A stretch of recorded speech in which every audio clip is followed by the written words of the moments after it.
All right, we are going to get started on Huckleberry Finn. Got to get the right mic recording and move that over.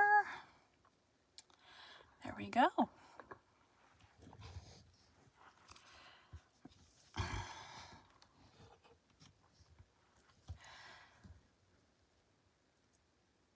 Today we'll be starting Adventures of Huckleberry Finn by Mark Twain.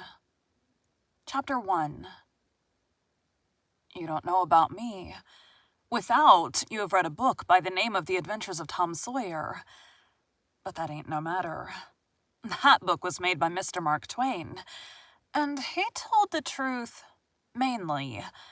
There was things which he stretched, but mainly he told the truth. This should be from Huck's voice.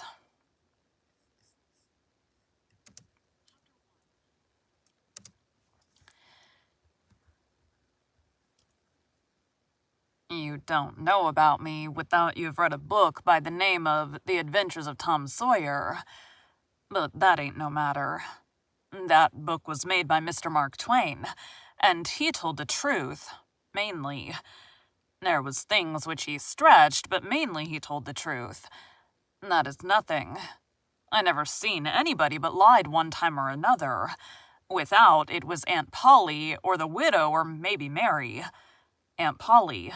Tom's Aunt Polly, she is. And Mary and the widow Douglas is all told about in that book, which is mostly a true book with some stretchers, as I said before. Now, the way that the book winds up is this. Tom and me found the money that the robbers hid in the cave, and it made us rich.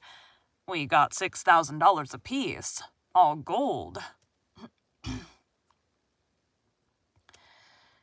It was an awful sight of money when it was piled up. Well, Judge Thatcher, he took it and put it out at interest, and it fetched us $1 a day apiece all the year round, more than a body could tell what to do with. The widow Douglas, she took me for her son, and allowed she would civilize me. But it was rough living in the house all the time, considering how dismal, regular, and decent the widow was in all her ways. And so when I couldn't stand it no longer, I lit out. I got into my old rags and my sugar hogshead again, and was free and satisfied. But Tom Sawyer, he hunted me up and said he was going to start a band of robbers, and I might join if I would go back to the widow and be respectable. So I went back. The widow, she cried over me and called me a poor lost lamb, and she called me a lot of other names too. But she never meant no harm by it. She put me in them new clothes again, and I couldn't do nothing but sweat and feel all cramped up. Well, then the old thing commenced again. The widow rung a bell for supper, and you had to come to time. When you got to the table, you couldn't go right to eating, but you had to wait for the widow to tuck down her head and grumble a little over the victuals, though there weren't really anything the matter with them. That is, nothing, only everything was cooked by itself. In a barrel of odds and ends, it is different. Things get mixed up, and the juice kind of swamps around, and the things go better. After supper, she got out her book and learned me about Moses and the bulrushers, and I was in a sweat to find out all about him.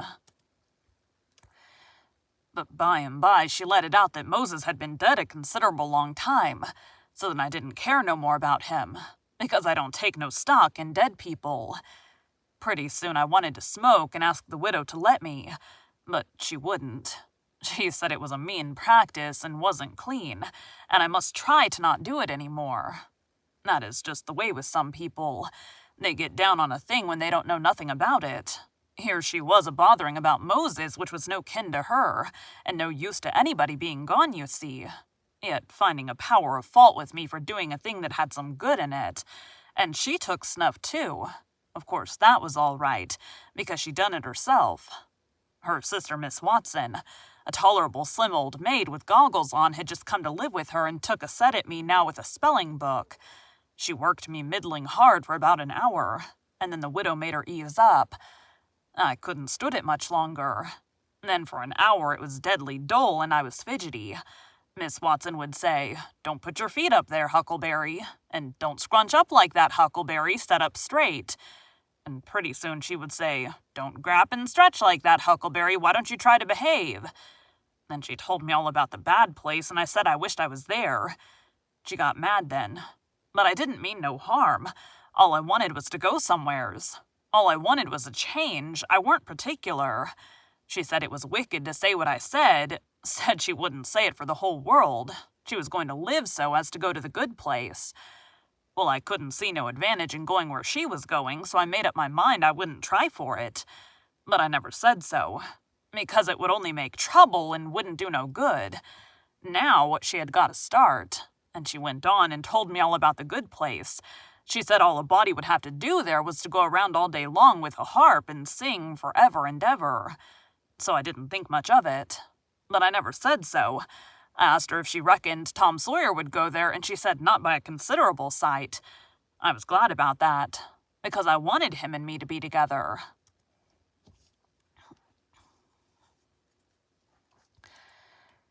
Miss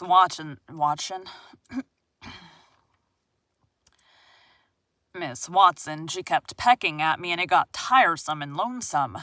By and by, they fetched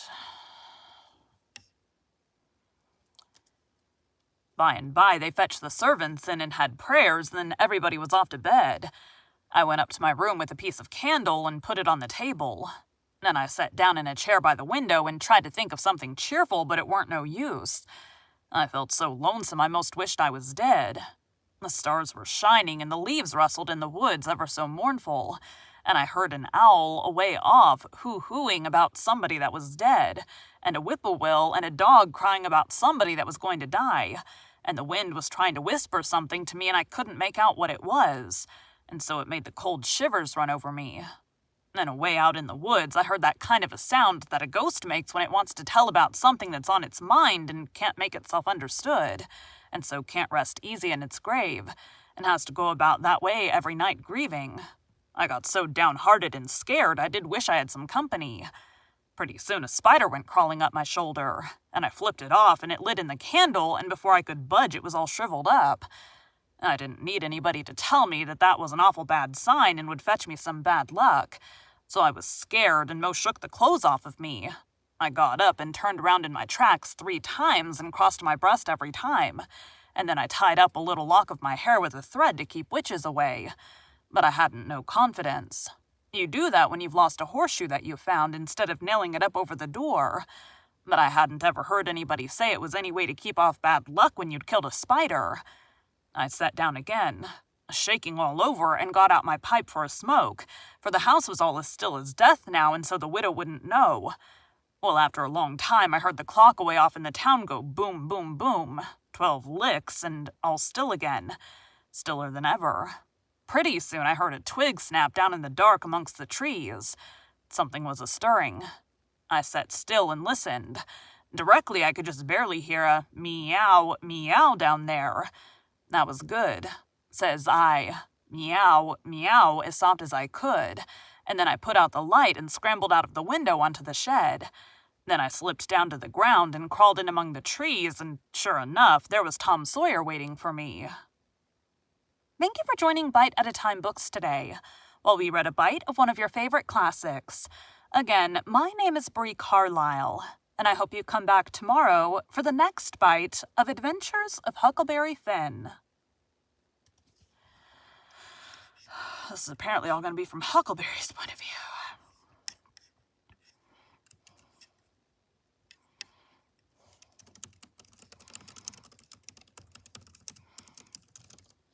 Thanks, guys.